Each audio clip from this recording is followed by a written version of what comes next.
कार्यरत आहेत व सोबत बाबासाहेबांच्या संपूर्ण साहित्या संदर्भात वर्कशॉप घेणे सुरू आहे व याकरिता विद्यार्थ्यांना कटिबद्ध करून प्रेझेंटेशन देण्याचे कार्य करतात। सोबत भारत बौद्धमय करण्याच्या दृष्टीने जनगणनेत बौद्ध धर्म लिहावा याकरिता जनगणना मिशन 2021 यामध्ये समन्वयक प्रचारक म्हणून कार्यरत आहेत। आता मी उमेश गजबे सरांना विनंती करते की जनगणनेसंदर्भात त्यांनी त्यांची भूमिका मांडावी।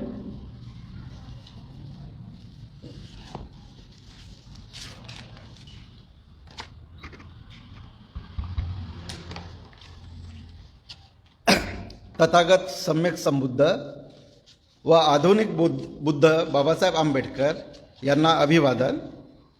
स्टेजवर असलेले मान्यवर और उपस्थित बौद्धजन हो, आज भारतामध्ये फारच गंभीर स्थिती सुरू आहे। शेतकऱ्यांचे आंदोलन सुरू आहे। 26 जानेवारीला दिल्लीमध्ये जे घडलं ते एक प्रायोजित कार्यक्रम सरकारचा होतं असं मला वाटते आणि या अनुषंगाने कोरोना कालावधी सुरू असताना धर्मांतरित बौद्ध म्हणणारे महाराष्ट्रातील बहुतांश लोक हे शेड्यूल कास्ट लोकांचा गळा दाबण्याचा प्रयत्न करत आहेत। महाराष्ट्रामध्ये शेड्यूल कास्टची संख्या कशी कमी होईल याकरता एक प्रकारे त्यांना सुपारी आर एस एसने दिली काय या प्रकारे त्यांचे कार्य सुरू आहे। म्हणजे ह्या लोकांना आपण असं म्हणू शकतो की हे एससीचे सुपारी देऊन कार्यरत लोक आहेत। म्हणजे यांना म्हणतो सुपारी किलर म्हणू शकतो आपण, असे हे लोक आहेत। आजचा या कार्यक्रमाचा विषय आहे भारतीय जनगणना 2021मध्ये स्वतःचा धर्म बौद्ध लिहून संविधानिक शेड्यूल कास्ट व पूर्वजाची जाती लिहिणे आवश्यक आहे का? खूप महत्त्वाचा प्रश्न आहे। मला वाटते की 1-2 महिन्यात जनगणना ही सुरू होणार आहे आणि ही जनगणना प्रत्येक 10 वर्षाने होत असते। 1948च्या कायद्यानुसार, जनगणना कायद्यानुसार ह्या जनगणनेची जी आकडेवारी राहते ही SC ST कम्युनिटी व भारतीय लोकांकरता फार महत्त्वाची आहे। कारण भारतीय जनगणनामध्ये प्रत्येक धर्माच्या लोकांची जनगणना होते व फक्त SC STची होते। म्हणजे शेड्यूल कास्ट आणि शेड्यूल ट्राईबची जनगणना होत असते, धर्माची होत असते आणि भारतीय जोही व्यक्ती असते त्याचे कुटुंब पत्रक तयार करून त्याच्या संदर्भातली माहिती गोळा होत असते आणि ह्या माहितीच्या आधारावर भारतीय लोकांसाठी व SC ST लोकांसाठी म्हणजे शेड्यूल कास्ट शेड्यूल ट्राईब लोकांकरता एक फंड निश्चित केला जातो। इथली माहिती राज्य सरकार व केंद्र सरकार अनुसूचित जाती व जमातीच्या लोकांकरता जेही योजना तयार केल्या जातात त्याकरता वापरली जाते। एवढी महत्त्वाची जनगणना आहे। आजचा हा विषय मी 6 मुद्द्यात ठेवण्याचा प्रयत्न करणार आहे। म्हणजे ह्या भाषणामध्ये 6 मुद्दे आहेत, खूप महत्त्वाचे आहेत। पहिला मुद्दा आहे की जनगणनेत स्वतःचा धर्म फक्त बौद्ध लिहिल्याने व पूर्वजांची जाती न लिहिल्याने शेड्यूल कास्टचे होणारे नुकसान, म्हणजे शेड्यूल कास्टचे काय नुकसान होणार आहे या पहिल्या मुद्द्यामध्ये येणार आहे। दुसरा मुद्दा आहे शेड्यूल कास्ट न लिहिल्याने भारतात बौद्धांची लोकसंख्या कमी होईलच व हिंदूची लोकसंख्या वाढेल। त्यामुळे हिंदू राष्ट्र बनण्याकरता आम्ही म्हणजे जे धर्मांतरित बौद्ध मदत करणार आहेत व SC शेड्यूल कास्ट यापुढे धर्मदीक्षा न घेता बौद्ध होणार नाही। तिसरा मुद्दा आहे धर्मांतरित बौद्धांनी अल्पसंख्याकांचे फायदे घेण्याचे ठरवले तर शेड्यूल कास्टचे काय नुकसान होणार आहे व बौद्धांचे काय नुकसान होणार आहे हे या मुद्द्याअंतर्गत पाहू। चौथा मुद्दा आहे schedule caste converted to Buddhism अशी कास्ट सर्टिफिकेट मागण्याची भूमिका सुरू आहे आणि ही भूमिका बाबासाहेब आंबेडकर यांच्या विरोधात कशी आहे हे समजावून आपण पाहणार आहोत। त्यानंतर 5वा मुद्दा आहे धर्मांतरित बौद्ध स्वतःचे सामाजिक व आर्थिक संस्था याची उभारणी न केल्याशिवाय शेड्यूल कास्ट जनगणनेत न लिहिण्याची भूमिका घेतात, ती कशी चुकीची आहे। त्याच्यानंतर 6वा मुद्दा आहे बुद्धाचा धम्म हा गरीब दुबळ्या व असहाय्य लोकांच्या मदत करण्यासाठी आहे. या 6 मुद्द्याच्या अंतर्गत आपण जनगणनामध्ये अनुसूचित जाती व पूर्वजाची जाती न लिहिण्याचे होणारे नुकसान पाहणार आहोत. काही मुद्दा माझ्या पूर्वीच्या मान्यवर लोकांनी सांगितलेले आहे. त्या अनुषंगाने पहिला मुद्दा, जनगणनेत स्वतःचा धर्म फक्त बौद्ध लिहिल्याने व पूर्वजाची जाती न लिहिल्याने शेड्यूल कास्टचे होणारे नुकसान. हो, या अंतर्गत मान्यवर राहुल गुडेने विस्तृत प्रकाश टाकलेला आहे. तरी मी काही मुद्दे सांगण्याचा प्रयत्न करणार आहे. भारतामध्ये शेड्यूल कास्टचे 15% सेंट्रल गव्हर्नमेंटचं रिझर्वेशन आहे व महाराष्ट्रामध्ये शेड्यूल कास्टचे 13% रिझर्वेशन आहे. आमची जी काही प्रगती झाली ती प्रगती शेड्यूल कास्टचे रिझर्वेशन मिळाल्यामुळे, शिक्षणात मिळणाऱ्या फायद्यामुळे व नोकरीत मिळणाऱ्या फायद्यामुळे आमची आजची प्रगती झालेली आहे. बाबासाहेबांच्या आंदोलनामध्ये बाबासाहेबांची भूमिका आपण पाहतो. ते 1919च्या काळानंतर जेही बाबासाहेबांचे कार्य आहे ते शेड्यूल कास्ट म्हणजे आपले पूर्वज जे अस्पृश्य होते त्यांच्या हक्क अधिकाराकरता आहे. आणि 1919 नंतर साऊथ बोरो कमिटी व इतर कमिट्या नंतरच्या ज्या आलेल्या आहेत त्यांच्याशी बाबासाहेबांनी जो ड्रॉप करून व्यवहार केलेला आहे, त्या अनुषंगाने बाबासाहेबांनी शेड्यूल कास्टचे राजकीय हक्क मिळवण्याचे प्रयत्न केलेले आहे. आता राजकीय हक्क या शब्दाचा काही लोक गोंधळ घालतात. त्यांना वाटते राजकीय हक्क शब्द म्हटला तर फक्त इलेक्शन संदर्भात किंवा राजकीय पक्षासंदर्भात आहे. पण राजकीय हक्क शब्द हा संविधानानुसार व्यापक आहे. राजकीय हक्कामध्ये सामाजिक हक्क सामील असतात. म्हणजे याच्यात सामाजिक हक्काशिवाय राजकीय हक्क परिपूर्ण होतच नाही. त्यामुळे राजकीय हक्क हा शब्द जेव्हा आला तेव्हा फक्त राजकीय पार्ट्या, लोकसभा व विधानसभा यापुरता मर्यादित करणे हा योग्य होणार नाही. तर राजकीय हक्क हा शब्द सामाजिक हक्क मिळवून देण्याकरताही त्या काळच्या लोकांनी व बाबासाहेबांनी प्रामुख्याने वापरलेला आहे. 1919 पासून बाबासाहेबांची ही भूमिका असताना 1935 मध्ये भारताचा एक कायदा आहे जो खूप महत्त्वाचा कायदा आहे. 1931च्या जनगणनेनुसार भारतामध्ये 429 अनुसूचित जाती होत्या. म्हणजे अस्पृश्यांच्या जाती 429 होत्या 1929 व 1935च्या कायद्यानुसार.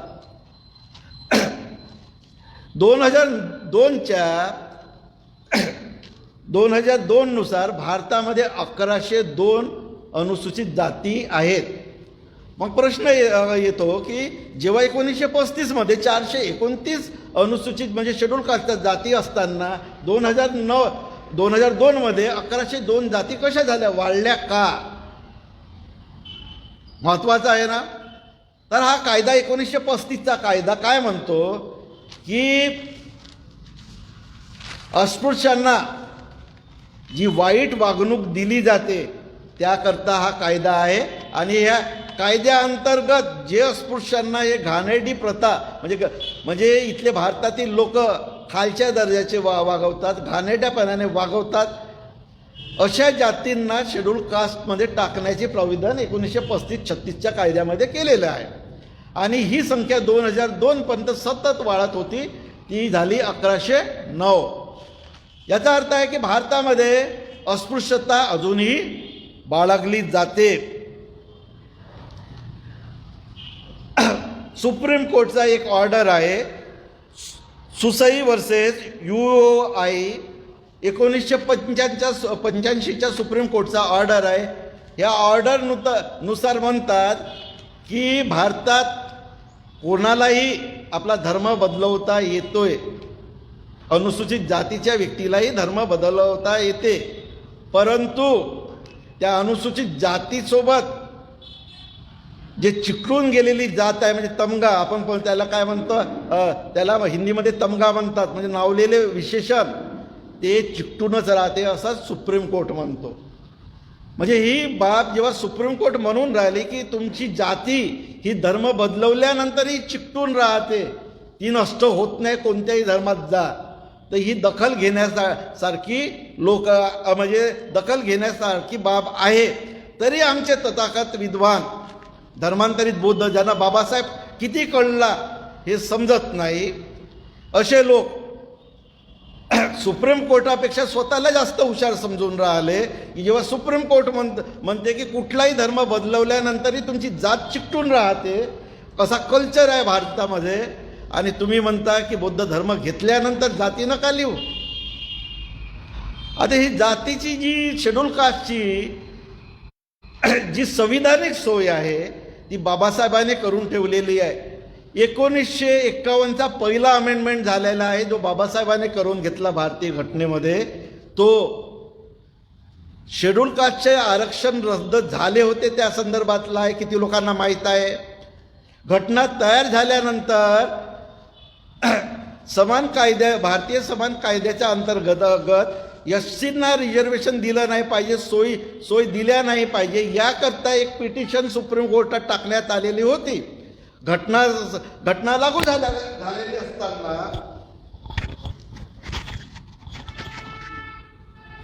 लागू झालेली असताना जेव्हा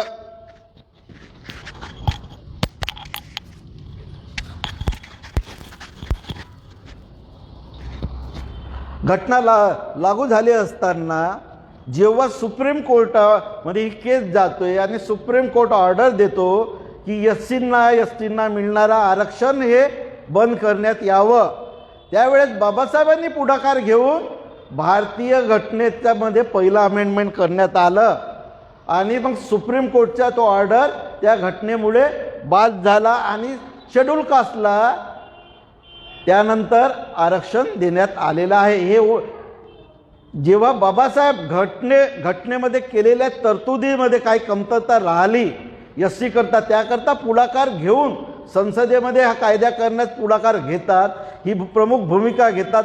हे आरक्षण नष्ट करण्यासाठी घेतात की आरक्षण शेड्यूल कास्टला भेटण्याकरता घेतात हे समजणे गरजेचे आहे. आणि तरी बाबासाहेबांनी निर्माण केलेल्या मातृ संघटना ज्याच्यात प्रामुख्याने SSD आहे.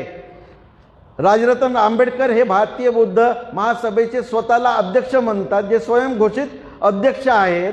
आणि काही रिपब्लिकनवादी हे लोक जेव्हा आणि काही बहुजनवादी आणि विपश्यनावादी हे लोक जेव्हा जनगणनेमध्ये स्वतःचा धर्म बौद्ध लिहा म्हणतात फक्त, व अनुसूचित जाती व पूर्वजाची जाती लिहायला विरोध करत आहे, याचा अर्थ हे बाबासाहेबांचा अपमान करीत आहे असं माझं म्हणणं आहे. की इतक्या मोठ्या प्रयत्नाने अनुसूचित जातीकरता बाबासाहेबांनी जे आरक्षण भेटवून दिले ते तुम्ही कमी करण्याचा अधिकार तुम्हाला कोणी दिला? तुमचं कार्य काय आहे? या अनुषंगाने आपण पाहिलं तर महाराष्ट्रामध्ये 2011 नुसार अनुसूचित जाती व जाती नका लिहू ही मोहीम प्रचंड प्रमाणात राबवल्या गेलेली आहे. मी 2010 मध्ये कार्यरत असताना अनेक मातृसंघटक आणि अनेक बहुजनवाद्यांनी ही गोष्टी मांडलेल्या आहेत की 2010-11च्या जनगणनेमध्ये फक्त धर्म बौद्ध लिहायचा, आपला अनुसूचित जाती व जाती लिहायची नाही, कारण आपल्याला अल्पसंख्याकाचे फायदे मिळतात, ही भूमिका होती. त्या अनुषंगाने आज जो डाटा उपलब्ध आहे 13,25,000 अनुसूचित जातीची लोकसंख्या 2011 नुसार कमी झालेली आहे. आणि याच अनुषंगाने पाहिला तर याचा धक्का एक असा बसलेला आहे की बौद्ध धर्मीयांची लोकसंख्या पर्सेंटेजनुसार 2001 पेक्षा 2011 मध्ये कमी झालेली आहे. महाराष्ट्रामध्ये 0.201% बौद्धांची संख्या 2001 पेक्षा कमी झालेली आहे. हे यांच्या अशा वागण्यामुळे आहे. कारण त्या काळच्या अनुसूचित जातींनी महाराष्ट्रामध्ये धर्म बुद्ध लिहिला नाही, अनेक महान लोकांनी धर्म बुद्ध लिहिला नाही. या अशाच धोरणामुळे महाराष्ट्रामध्ये 30 लाख कट्टर आंबेडकरी महाराने आपला धर्म हिंदू लिहिलेला आहे. हे या SSDचे कार्य होते. काही भारतीय बौद्ध महासभे राजरत्न आंबेडकर सारख्या व्यक्तींचे कार्य होते, काही बहुजनवादी लोकांचे कार्य होते. त्यांच्यामुळे 30 लाख महारानी स्वतःचा धर्म हिंदू लिहिलेला आहे. ही हानी झालेली आहे आणि आज ही हानी 2021मध्ये वाढून जवळपास 60 लाख अनुसूचित जातीची संख्या कमी होऊ शकते. म्हणजे यांच्या कार्यामुळे काय झालेलं आहे की यांच्या कार्यामुळे बौद्धांची संख्या कमी होणार आहे. जे महारा आहेत ते आपला धर्म हिंदूच ठेवतील. कारण काही लोकांसोबत संवाद करताना एका वर्षाच्या कालावधीमध्ये असं आढळलं आहे की ते म्हणतात मी गरीब आहे, मी रिक्षा चालवतो, मोलमजुरी करतो, तुमच्या भानगडीत मी पडणार नाही. कट्टर आंबेडकरी लोक आहेत, चळवळीच्या आंदोलनामध्ये सामील झालेले लोक आहेत. हे लोक तुमच्या या वादामुळे की तुम्ही अनुसूचित जाती नका लिहू, पूर्वजाची जाती नका लिहू, या वादामुळे मी काय करणार आहे म्हणते, भाऊ माझ्या पोरांना मला शिकवायचं आहे, नोकरीत लावायचं आहे, चांगलं शिकवायचं आहे, उच्च शिक्षण घ्यायचं आहे, मी आपली जात महा लिहीन आणि धर्म हिंदू लिहीन. ही भूमिका ह्या लोकांच्या मुळे हे बेवकूफ लोक आहेत. हे जेवढे लोक आहेत ते बेवकूफ, अर्धवट अक्कल असलेले लोक आहेत, बाबासाहेबांचा अभ्यास नसताना भूमिका मांडणारे लोक आहेत. याच्यातून प्रामुख्याने आंबेडकर नाव असलेले व्यक्ती राजरत्न आंबेडकर, त्याचे वडील BJPमध्ये कार्यरत होते. आता त्याच्या आपल्या वडिलाला आता 3-4 वर्षापूर्वी मरण पावलं. अरे आपल्या वडिलाला जो मनुष्य दुरुस्त करू शकत नाही तो आम्हाला उपदेश देऊन राहिला धर्मांतरित बौद्धांना व SCला. किती मूर्खतेची गोष्ट आहे. आपल्या बापाला दुरुस्त करायला पाहिजेत होता BJPमध्ये जाण्यापूर्वी यांनी, तर तो करू शकत नाही.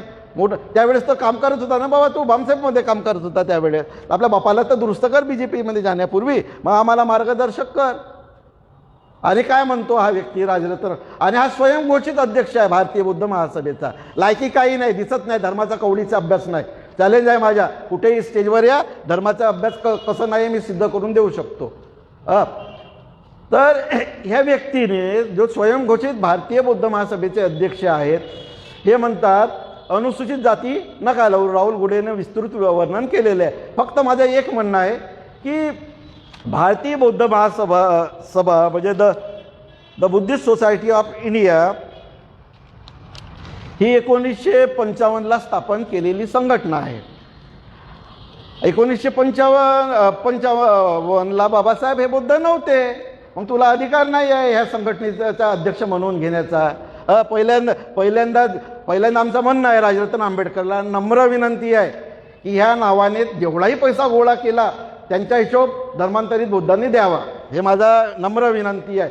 मेसेज पोचवा सोशल मीडियाच्या माध्यमातून. आम्ही ह्या नम्र विनंती करत आहे की त्यांची जेवढे पैसे गोळा केलेले ते पहिल्यांदा हिशोब द्यावं आणि नंतर म्हणावं आमच्या लोकांना की अनुसूचित जाती व जाती नका लिहू म्हणून.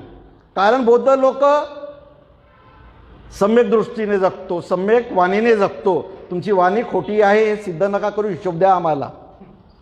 नाही तर समोरच्या जिथे कार्यक्रम लागेल आमचे धर्मांतरित बौद्ध व SC येऊन जॉब विचारणार आहेत तुम्हाला. आणि दुसरी भूमिका आहे हे मार्शल मनवणारे SSDना. यांचा प्रवक्ताच म्हणतो की अनुसूचित जाती व जाती नका लिहू.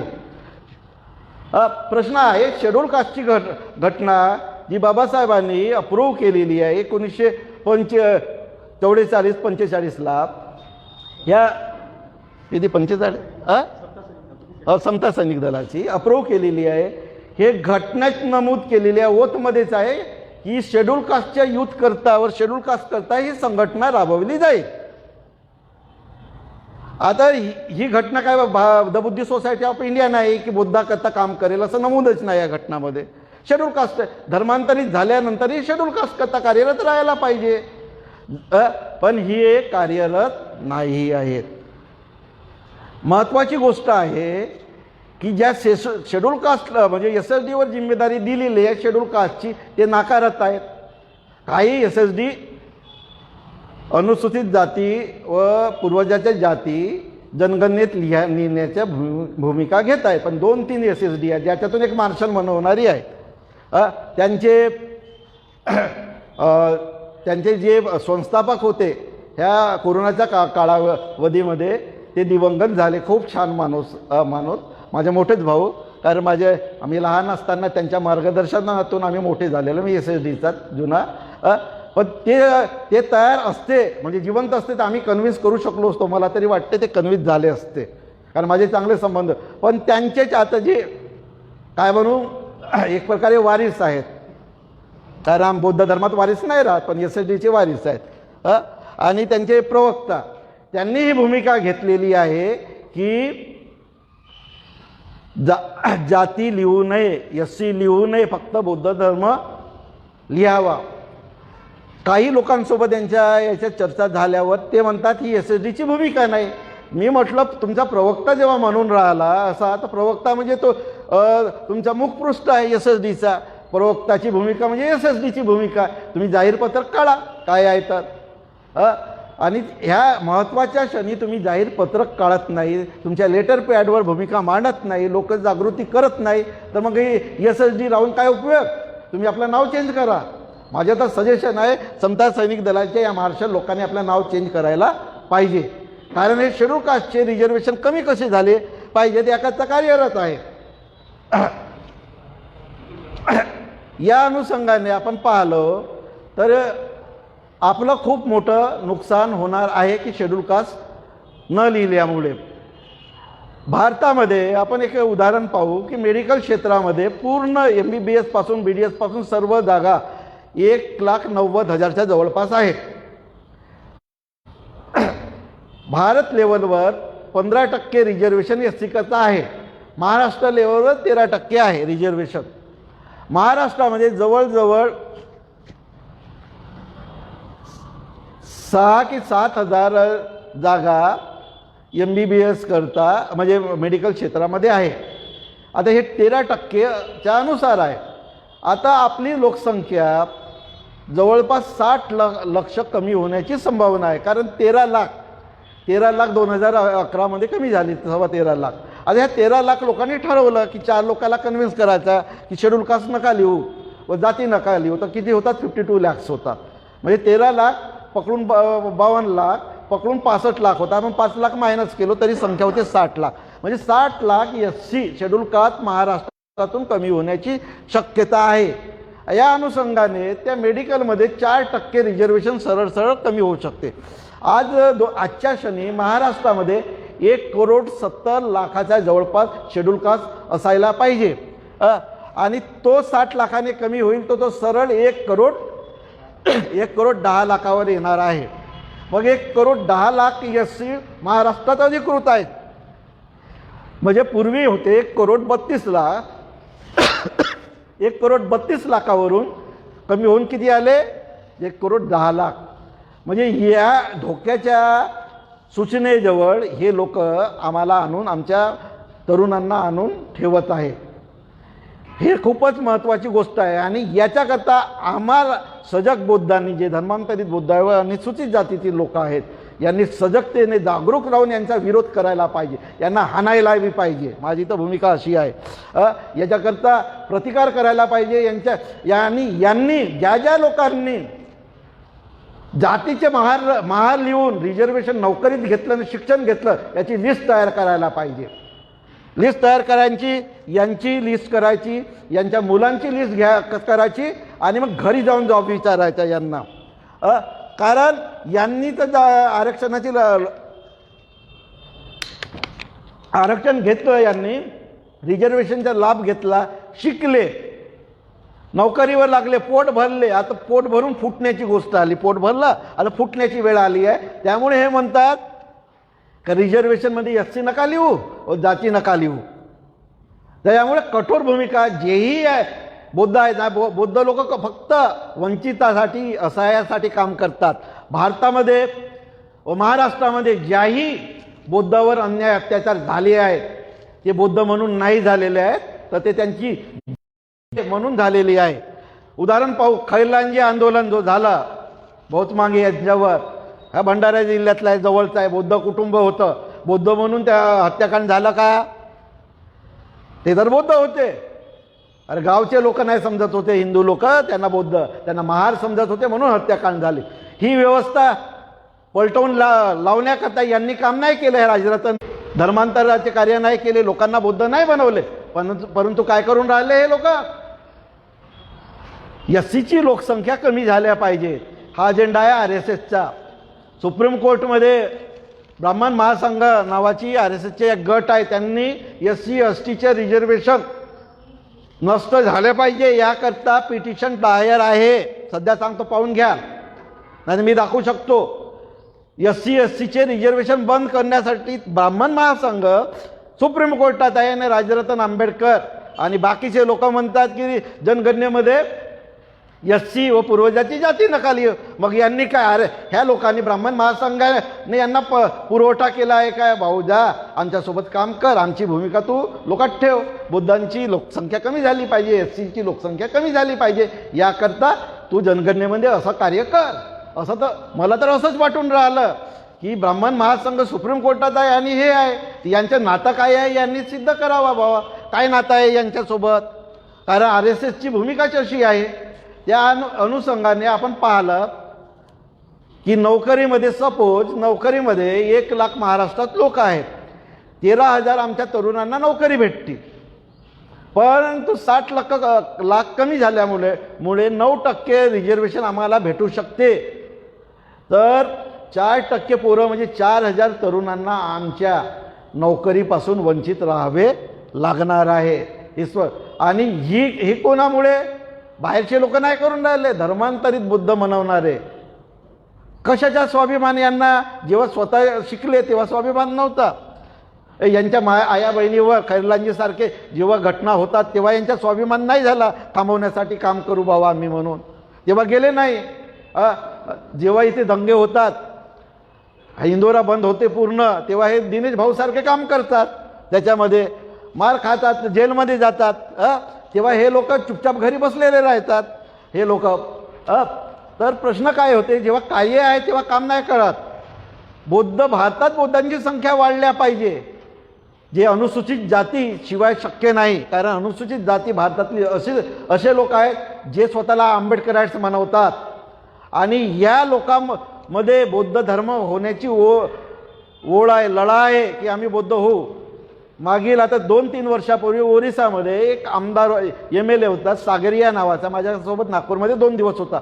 5,000 लोकांची त्यांनी धर्मदीक्षा घेतली आहे SCची. तिथे खालची जात, त्या जातींना वरचे कपडे घालण्याचा अधिकार नाही. स्त्रियांना नारळ, आपल्या घरच्या नारळ तोडण्याचा अधिकार आताही नाही आहे काही तहसीलमध्ये ओरिसामध्ये. त्या लोकांनी बौद्ध धर्म घेतला आणि 50,000 लोक पुन्हा धर्मदीक्षा घेणार होते, या कोरोनामुळे थांबले. आता त्यांच्याकडे ही माहिती पोहोचली, ते म्हणतात तुमची भूमिका महाराष्ट्रवाल्याची अशी आहे तर आम्ही आता घेणार नाही म्हणे.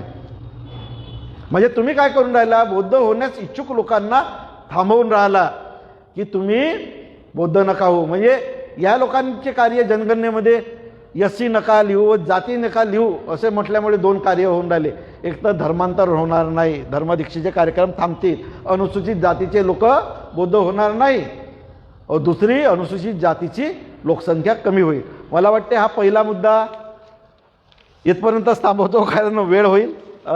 पहिला मुद्दा हा होता की जनगणनेत स्वतःचा धर्म फक्त बौद्ध लिहिल्याने व पूर्वजांची जाती न लिहिल्याने शेड्यूल कास्टचे होणारे नुकसान, या अंतर्गत मी मुद्दे समजवण्याचा प्रयत्न केलेले आहे. ते तुम्हाला समजले असेल अशी आशा करतो. त्यानंतर दुसरा मुद्दा होता, शेड्यूल कास्ट न लिहिल्याने भारतात बौद्धांची लोकसंख्या कमी होईल व हिंदूची लोकसंख्या वाढेल व SC बौद्ध होणार नाही. भारतामध्ये 121 करोड 2011च्या जनगणनेनुसार लोकसंख्या होती आहे. आता ती 20% वाढून जवळपास 140 करोड राहण्याची संभावना 121 करोड होती, 2011 नुसार आता 140 करोड राहण्याची संभावना होती. त्यामध्ये 20.5 करोड लोक शेड्यूल कास्टचे होते भारतामध्ये आणि आज 24 करोडच्या जवळपास शेड्यूल कास्ट असण्याची संभावना आहे. या पार्श्वभूमीवर आपण पाहिलं यूपीमध्ये 2011 4.5 करोड शेड्यूल कास्ट होते आणि तिथे बौद्धांची संख्या होती 2,06,370. कशामुळे? हे अशाच लोकांमुळे. हे भीती दाखवतात की जनगणनेमध्ये एससी नका लिहू, जाती नका लिहू. त्यावेळेस मुख्यमंत्री आपल्या बहनजी होत्या तिथे. त्यावेळेस सांगतो तुम्हाला प्रामुख्याने 2010-11च्या काळामध्ये बहनजी मुख्यमंत्री होत्या. खूप छान कार्य आहे त्यांचं. तर त्या कालावधीमध्ये तिथं शेड्यूल कास्ट किती होते? 4.5 करोड आणि बौद्ध किती होते? 2 लाख. तीच परिस्थिती महाराष्ट्रात येण्याची. हसा नको. हीच परिस्थिती महाराष्ट्रात येऊ शकते आज, की इथं आम्ही 65 लाख बौद्ध आहोत. ते 65 लाख कमी होऊन 2 लाखावर येण्याची संभावना आहे. कारण अनेक महार लोक म्हणून राहिले, जे आंबेडकराइट्स आहेत महाराष्ट्रात, की आमच्या मुलाकरता आम्ही बौद्ध धर्म लिहिणार नाही. कारण ह्या लोकांनी काम नाही केलं की धर्मांतर लावण्याचे काम नाही केलं. हिंदूची लोकसंख्या कमी कशी होईल? जोपर्यंत तुम्ही धर्मांतराचे कार्यक्रम लावणार नाही तोपर्यंत हिंदूंची लोकसंख्या कमी होणार नाही शेड्यूल कास्टमधून. शेड्यूल कास्ट हा पोषक वर्ग आहे. बाबासाहेब जेव्हा नोव्हेंबर 1956 म्हणतात, इथं पहा लिहिलंच आहे, लिहिलं त्याच्यामध्ये 5 कोटी प्रबुद्ध भारतचा ओरिजिनल अंक आहे, त्याची PDF आहे ओरिजिनल जसाची तसा. त्यावेळेस 5 कोटी अस्पृश्य होते. आज किती आहेत? 24 करोड. आज बाबासाहेबांची घोषणा असती, बाबासाहेब असते तर 24 करोड लोक बौद्ध होतील. आता तर 24 करोड काय 84 लाखवरूनही कमी होण्याची संभावना दिसून राहिली. म्हणजे तुम्ही बाबासाहेबांचा जो भारत बौद्धमय करण्याचा अजेंडा आहे तो करणार नाही. सिंपल गोष्ट आहे. जनगणनेचे आकडे हे अधिकृत मानले जातात धर्मानुसार. आज महाराष्ट्रामध्ये 1,32,00,000 शेड्यूल कास्ट आहेत. त्याच्यातून 52 लाख लोक यांचा धर्म बौद्ध आहे. किती लोकांचा? 52 लाख लोकांचा धर्म बौद्ध आहे. त्याच्यातून 50 लाखाच्या खाली लोकांचा जो लोक आहेत ते महार आहे, ज्यांनी आपला धर्म बौद्ध लिहिला. म्हणजे महाराची लोकसंख्या ज्यांनी धर्म लिहिला ते किती आहेत? 50 लाखाच्या कमी. उर्वरित 2 लाखाच्या वर हे इतर शेड्यूल कास्ट आहेत. म्हणजे हे पूर्वाश्रमीचे जे अस्पृश्य आहेत, जे आजचे शेड्यूल कास्ट, तेही बौद्ध धर्मात येतात. यांची संख्या या महाराष्ट्रातील इतर एससींची संख्या ज्यांनी बौद्ध धर्म लिहिला ते यूपीच्या बौद्ध धर्मीय लोकांच्या संख्येपेक्षा जास्त आहे. किती मोठी गोष्ट आहे. आणि तरी आम्ही म्हणत असू की फक्त महार धर्मबौद्ध लिहितात, ते यांना जोड्यानं मारलं पाहिजे अशा लोकांना. अरे हे जवळजवळ 50 महारा व्यतिरिक्त जाती आहेत ज्यांनी स्वतःचा धर्म बौद्ध लिहिला. आणि ते लोक शेड्यूल कास्ट खूपच गरीब आहेत. काही तर लोक महाराष्ट्रामध्ये चमार कम्युनिटी फक्त जोडे विणणे याच्या काम करतात. हे रस्त्याने तुम्हाला दुकान देतात. काहीच लोक श्रीमंत आहेत त्याच्यामध्ये, ज्यांची स्वतःची दुकान आहे. नाही तर मोचेगिरीचे काम करतात. स्वीपर लोक आहेत, आपले मातंग लोक आहेत, ढोल लोक आहेत ज्यांनी हे केलेलं आहे. त्यांना तुम्ही खूपच त्यांची परिस्थिती वाईट आहे. त्यांना बौद्ध धर्मात येण्यापासून तुम्ही थांबवत आहेत. हिंदूच म्हणजे तुमच्या षडयंत्र आहे RSS सोबत बनवून केलेलं असेल असं मला वाटते. आरोप म्हणजे असं करतो, फिक्स नाही, फिक्स मानू नका. कारण त्याच्यातून काही लोक नाही विचारधारा बदलू शकते त्यांची. तर त्यांना वाटते की या लोकांनी महाराणीच फक्त बौद्ध राहायला पाहिजे, ना ते आम्ही मातृसंघटकवाले फक्त, बाकी कोणी नाही. तर हे 50 लाखाच्या वर लोक म्हणजे जे 50 जातीच्या लोक आहेत जे शेड्यूल कास्टचे आहेत त्यांनी धर्म बौद्ध लिहिला. त्यांची संख्या उत्तर प्रदेशच्या बौद्ध लोकसंख्येपेक्षा जास्त आहे, महत्त्वपूर्ण आहे. आणि मग हे लोक चमार, मांग, ढोर, मातंग हे यूपीतल्या लोकांचे आदर्श आहे. तिथं महार कम्युनिटी जास्त नाही आहे.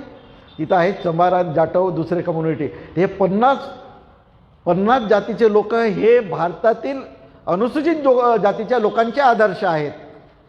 महार नाही आदर्श.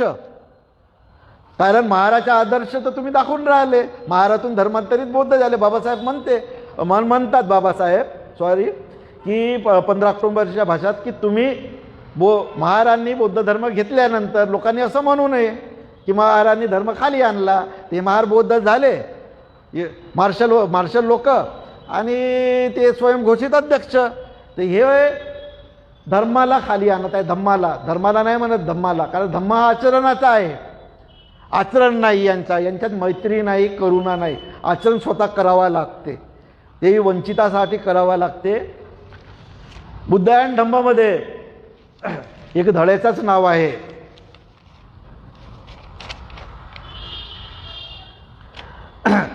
धम्म तेव्हाच सधम्म होते जेव्हा तो माणसात समानता किंवा समता प्रस्थापित करते. हा बुद्ध धर्माची हेडिंग आहे. मग भारतामध्ये शेड्यूल कास्ट आणि शेड्यूल ट्राईबसोबत समानता बाळगली जाते का? नाही बाळगली जात. मग समानता प्रस्थापित करण्यासाठी धम्म काम करते, धर्म नाही. धर्मात फरक आहे बाबासाहेबांनी केलं. धर्म आपण व्यावहारिक गोष्टी करता वापरतो शब्द, संख्या वाढवण्याकरता. धम्म हा आचरणाचा असतो. मग हा समानता बाळगत नाही. भारतातील लोक धर्मांतरित बुद्धाबरोबर, कारण पूर्वजाची जात चिकटलेली आहे त्यांच्यासोबत. तर मग हे राजरत्न आंबेडकर सारखे स्वयंघोषित भारतीय बौद्ध महासभेचे अध्यक्ष, काही न्यायाधीश यांना समानता कळते का, समता कळते का? प्रस्थापित करावं लागते आचरणाने. मग हे कुठे प्रस्थापित करावं लागेल? तर बाबासाहेब बुद्ध आणि धम्म याच ग्रंथामध्ये page number 308 volume 11 writing and speech the Buddha and his Dhamma, त्याच्या 308 पेजमध्ये एक ह्या धड्याच्या अंतर्गत एक भूमिका मांडलेली आहे की असहाय्य, गरीब व दुर्बल लोकांना धम्माची गरज आहे व संरक्षणाची गरज आहे. संरक्षण त्याच्याकरता योग्यतम शब्द वापरला आहे. जो लढू शकतो ह्या रानटी म्हणजे हा भारतामध्ये आता जंगलराज सुरू आहे. ह्या जंगलराजमध्ये योग्यतम व्यक्ती टिकाव करू शकतो, सर्व परीने समृद्ध आहे. पण जो श्रेष्ठतम होण्यास इच्छुक आहे, म्हणजे असहाय्य आहे, कमजोर आहे, गरीब आहे, त्याला संरक्षणाची गरज आहे, म्हणजे तो श्रेष्ठतम बनेल, असा धडा बाबासाहेबांनी टाकला आहे. आणि हा धडा शेड्यूल कास्ट व शेड्यूल ट्राईबच्या रिझर्वेशन संदर्भात भूमिका आहे. हे बाबासाहेबांचं मत आहे की असहाय्य, गरीब यांना संरक्षण दिलं पाहिजे. मग ज्या व्यक्तीला जो स्वतःला अध्यक्ष म्हणून घेतो स्वयंघोषित भारतीय, त्याला हा धडा वाचला की नाही, समजला की नाही हा धम्म? आणि हे जेही स्वतःला बौद्ध म्हणून राहिले, यांनी बुद्धांनी धम्माचा हा चॅप्टर वाचला काय? म्हणजे याच्या पोहऱ्यातच नाही आहे तर तोंडात कसा येणार आहे? म्हणजे यांना धम्म कळलाच नाही. बाबासाहेबांच्या बुद्ध आणि धम्म आचरणातच नाही आहे आणि हे स्वतःला बौद्ध म्हणून राहिले. मला तर वाटते हे काही मार्शल आणि हे मातृसंघटनवाले लोक यांनी बुद्ध धम्माचा अभ्यासच नाही केला व आचरण नाही आहे, त्यामुळे बाबासाहेब चालत नाही. बुद्ध अँड धम्मामध्ये बाबासाहेब म्हणतात असहाय्य व गरीब लोकांना संरक्षणाची गरज आहे.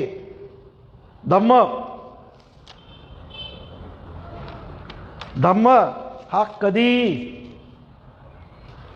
गरीब व्यक्तीला सहाय्य करू शकतात असं तथागतचे वचन आहे, असं ह्या बुद्ध अँड धम्मामध्ये लिहिलेलं आहे. काय म्हणतात तथागत?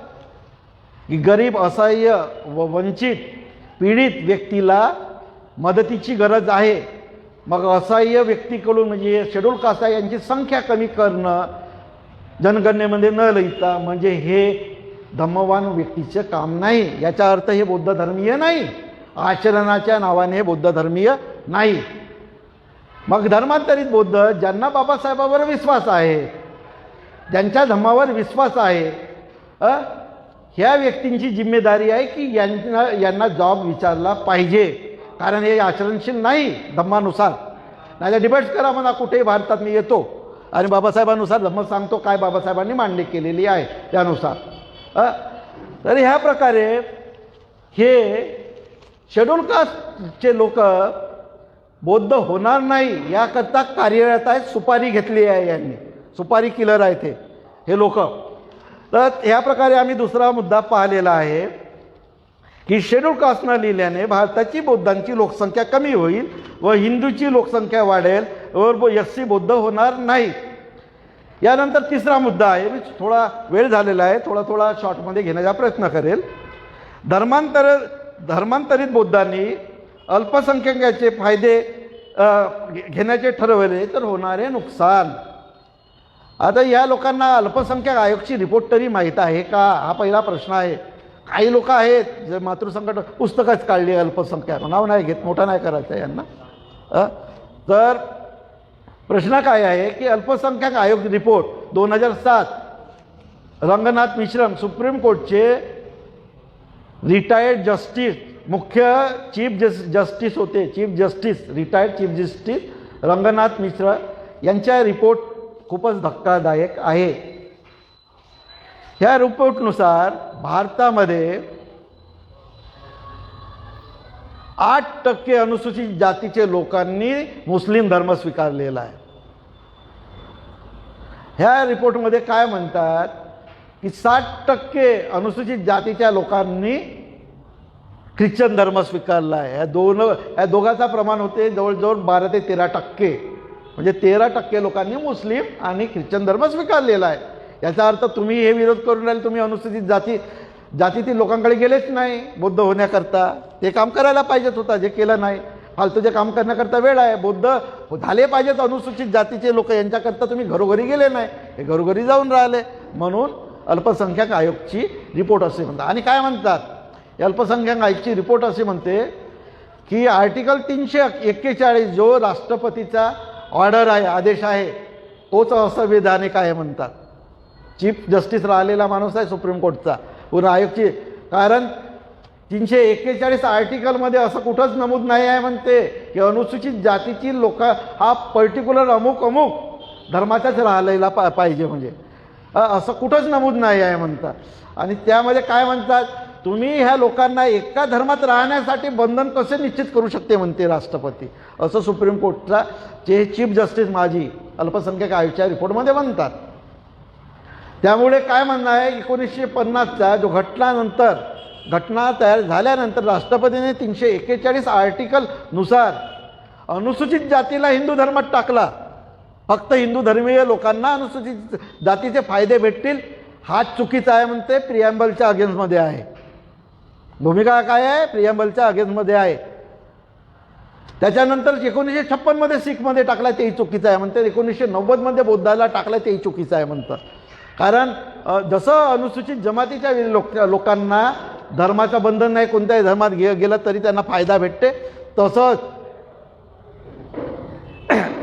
अनुसूचित जाती कोणत्याही धर्मात गेलं तरी त्यांना फायदा भेटला पाहिजे. कारण कोणत्याही धर्मात गेल्यानंतर जसं सुप्रीम कोर्ट म्हणते जात बदलत नाही, जातीचे अन्याय होतातच, तसंच अल्पसंख्याक म्हणते कोणत्याही धर्मात तुम्ही गेलं, कायद्यानं धर्म बदलवता येते, पण जात जे समाजात चिकटते ते नष्ट होत नाही. आता एवढी अक्कल या मातृसंघटकवाल्या लोकांना नाही आहे, तर आपण यांना काय म्हणू शकतो, प्रश्न आहे की नाही. म्हणजे जेव्हा हे आणि ह्याचा धोका काय आहे, अल्पसंख्याक सर्व धर्माचे लोक आता लढून राहिले, हे मुस्लिम आणि ख्रिश्चन लोक.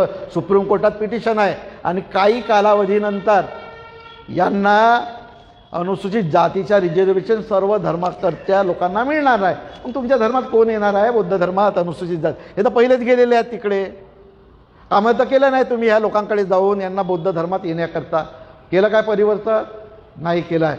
मग जेव्हा काम न करता घरी बसूनच फक्त डिंगा मारून राहिले का तुम्ही, म्हणजे डिंगा मारण्याचे कामं तुम्ही करून राहिले, घर डोअर टू डोअर गेले नाही. भिक्षूची जिम्मेदारी समजतात भिक्खूंची. भिक्खू बिचारे आहेत, काय आहेत, जास्त शिकलेले नाही, काही भिक्खू कार्यरत आहेत, डोअर टू डोअर जातात. माझे काही मित्र आहेत MP छत्तीसगड म्हणजे डोअर टू डोअर जाऊन ते कामं करून राहिले. ही जिम्मेदारी बाबासाहेबांनी उपासकाला दिलेली आहे भारतीय बौद्ध महासभा. आणि हे लोक डोअर टू डोअर जाऊन बौद्धमय भारत होण्यासाठी कार्यरत नाही. त्यामुळे शेड्यूल कास्टचे लोक भारतात बौद्ध होतील का यानंतर, हा प्रश्न आहे. आता राहिलं अल्पसंख्याकांच्या फायद्यासंदर्भात. अल्पसंख्याकांचा फायदा भारतामध्ये काही स्टेटमध्ये भेटते मुस्लिम व ख्रिश्चनांना, महाराष्ट्रात भेटत नाही. महाराष्ट्रामध्ये नोकरी व शिक्षणात प्रवेश, म्हणजे आपल्या पोरांना IIT प्रवेश घ्यायचा आहे, एज्युकेशनमध्ये प्रवेश घ्यायचा आहे, मेडिकलमध्ये प्रवेश घ्यायचा आहे, ॲडमिशन घ्यायची आहे, नोकरीमध्ये घ्यायची आहे. बौद्धांना मायनॉरिटीचा आरक्षण नाही. मागील 10 वर्षाचे जेवढे ॲडव्हर्टाइजमेंट आहे पहा, एकाईमध्ये दिसेल तर 1 लाख देतो मी, ठीक आहे. तर ह्याच्यामुळे नुकसान करणार आहे. मेडिकलमध्ये 45 लाख भरून तुम्ही आपल्या मुलांना शिकवू शकत नाही. उच्च एज्युकेशनसाठी बाहेर विदेशात गेला तर 35 लाख ते 1 करोड रुपये वर्षाचा लागते, तो खर्च करू शकणार नाही किती श्रीमंत राहाल तरी. तर ही भूमिका तुमच्या हानीची आहे की अल्पसंख्याकांचं आरक्षण. मग अल्पसंख्याकांचे आरक्षण कोणाला भेटते व कुठे भेटते, महत्त्वाची भूमिका आहे. भारतामध्ये अल्पसंख्याकांचे आरक्षण हे ओबीसी अंतर्गत भेटते. त्यांना हे तरी माहीत आहे का की अल्पसंख्याकांचे सेपरेट आरक्षण नाही, रिझर्वेशन नाही. अल्पसंख्याकांचे जेही आरक्षण भेटते ते ओबीसी अंतर्गत भेटते. मुस्लिम कम्युनिटीची काही लोक ओबीसीचे रिझर्वेशन घेत आहेत महाराष्ट्रामध्ये. आज महाराष्ट्रामध्ये ओबीसी मराठ्यांना ओबीसी अंतर्गत आरक्षण देण्यास इच्छुक नाहीत, लढा सुरू आहे त्यांचा. मग हे बुद्धांना देतील काय ओबीसी? हे फक्त पहिल्यांदाच हे सवर्ण लोक आहेत, आपल्यावर अन्याय अत्याचार करणारे लोक आहेत. मग हे जेव्हा मराठ्याला नाकारून राहिले ओबीसी आरक्षण देण्यात, तर तुम्हाला मायनॉरिटीचं आरक्षण जे ओबीसीच्या अंतर्गत देण्यास इच्छुक राहणार नाही, याच्याकरताही लढाई लढावी. मग ह्या मायनॉरिटीच्या आरक्षणमध्ये महाराष्ट्रात 27% आहे ओबीसीचं आरक्षण, मराठ्याला देण्यात तयार नाही. भारतामध्ये अनेक प्रबळ जातीचे लोक ओबीसीच्या व इतर आरक्षणास भेटलं पाहिजे याकरता लढा देत आहेत. आणि हे मूर्ख लोक आमचे एससीचे रिझर्वेशन कसे कमी झाले पाहिजे याच्याकरता काम आहे. हे लोक लढा काय देऊन राहिले? मराठा कम्युनिटी हे रुरल राज्यकर्ती जमात आहे, श्रीमंत आहे, त्यांना गरज काय आरक्षणाचा, पण ती मराठा कम्युनिटी लढा करून राहिली आम्हाला रिझर्वेशन ओबीसीचं द्या म्हणून. आणि हे लोक काय करून राहिले की एससीच्या रिझर्वेशन कमी कसं झालं पाहिजे याच्याकरता कार्य करून. म्हणजे किती हुशार आहे बाबासाहेबांनी, याच्यासाठी यांना बौद्ध बनवलं यांच्या पूर्वजांना. यांचे पूर्वज चांगले होते. राजरत्नचा आजोबा मुकुंदराव आंबेडकर खूप शहाणा माणूस आहे. प्रबुद्ध भारताचे काही काळ संपादक होते व उपसंपादक होते. त्यांचा एक माहिती भेटते तिथे, माझ्याकडे पुरावा आहे. धर्मांतर झाल्यानंतर धर्मांतरित बौद्धांना जे सवलत भेटून राहिली एससीची ती मिळाल्या पाहिजे याच्याकरता त्यांनी मुंबई राज्य व केंद्र सरकारसोबत व्यवहार केला आहे, मांडणी केली आहे लेख. म्हणजे हा राजरत्न आंबेडकर स्वतःच्या सगळा आजोबा जो मुकुंदराव आंबेडकर आहे याच्या विरोधात वागणं सुरू आहे. अरे जो आज्याचा होऊ नाही शकत तो आमचा कसा होईल, प्रश्न आहे ना. तर यांनी थोडा अभ्यास करावा, नाही तर माझ्याकडून शिकून घ्यावा अभ्यास कसा करावा म्हणून. तर ही भूमिका आहे आणि हे महाराष्ट्र लोकांनी शिकावं. मी प्रशिक्षण देण्यास हुशार आहो तसं. तर काय आहे, ही भूमिका असताना हे लोक म्हणून राहिले की अल्पसंख्याकांचे फायदे जे महाराष्ट्रामध्ये भेटणार नाही. महाराष्ट्रात सहा जो धार्मिक लोक आहेत, मुस्लिम, ख्रिश्चन, जैन, पारसी, बुद्धिस्ट असे 6 धर्मीय लोकांना मायनॉरिटीमध्ये मोडले जाते. यांची टोटली महाराष्ट्रात संख्या होईल जवळजवळ 5 करोडच्या वर. एससीचं आरक्षण आम्हाला 1 करोड 32 लाख लोकांना, म्हणजे आता 1 करोड 10 लाख होतील, यांना 13% भेटते. आणि मायनॉरिटीची 5 करोड होतील, त्याच्यामध्ये ओबीसीची 4 करोड, म्हणजे 9 करोड लोकांमध्ये हे रिझर्वेशन करता जातील ना. तेही ओबीसीचं आरक्षण किती भेटू शकते? जास्तीत जास्त 3 ते 4% मायनॉरिटीवाल्यांना जास्तीत जास्त. म्हणजे ह्या 5 करोड लोक न भेटणारे रिझर्वेशन जे भेटणार नाही आहे अल्पसंख्याक, कारण ते लढा देऊन राहिले ओबीसीवाले. या 5 करोड लोकांमध्ये तुम्ही 3% भांडण करणार आणि हे 13% कमी लोकांसाठी आहे ते घेणार नाही. म्हणजे किती शहाणे आहेत हे लोक, ते समजावून सांगा लोकांना आकडेवारी देऊन की असं परिस्थिती आहे बाबा. तुम्ही 5 करोडमधून घ्या म्हणाल 3%, हे एवढे धर्माचे लोक आहेत की इतक्या लोकांमधून घ्या, हे सांगितली पाहिजे आणि भूमिका स्पष्ट केली पाहिजे. या प्रकारे तिसरा मुद्दा मी आज इथंच संपवत आहे. धर्मांतरित बौद्धांनी अल्पसंख्याकांचे फायदे घेण्याचे ठरवले तर आमचे धर्मांतरित बौद्ध व एसटी समुदायाचे होणारे नुकसान. आता त्याच्यानंतर चौथा मुद्दा आहे schedule caste converted to Buddhism. याची कास्ट सर्टिफिकेट बनवणे बाबासाहेबाच्या विरोधात आहे. महाराष्ट्रामध्ये अशी सर्टिफिकेट बनवून राहिली. ॲक्च्युली कास्ट सर्टिफिकेटमध्ये धर्म मेन्शन नसतो कुठलाही. माझ्याकडे पूर्ण कास्ट सर्टिफिकेटचे नमुदे आहेत जेव्हापासून कास्ट सर्टिफिकेट लागू झाली आहे तेव्हापासून शेड्यूल कास्टची. एक सरकारचे, भारतीय सरकारचे, आणि ते प्रत्येक स्टेटला मान्य करावं लागते. तो जो नमुना आहे का, त्या सर्टिफिकेटनुसार कुठल्याही सर्टिफिकेटवर धर्म नोंद नाही आहे. 1935-36चा कायदा जो बाबासाहेबांनी घटनेत टाकला, जसा तसा टाकलेला आहे घटनेमध्ये, तिथंही धर्म लागू नव्हता शेड्यूल कास्ट करता. तर राष्ट्रपतीच्या अध्यादेशाद्वारे तो धर्म लादल्या गेला, आपल्यावर लादल्या गेला. बाबासाहेबांनी घटनेत नाही टाकलं. तर या कायद्यानुसार याची जी कास्ट सर्टिफिकेट आहे तिथं धर्माचा कॉलमच नाही आहे. म्हणजे शेड्यूल कास्टची जी सर्टिफिकेट आहे त्याच्यात कास्ट मेन्शन असते, धर्म मेन्शन नसतो.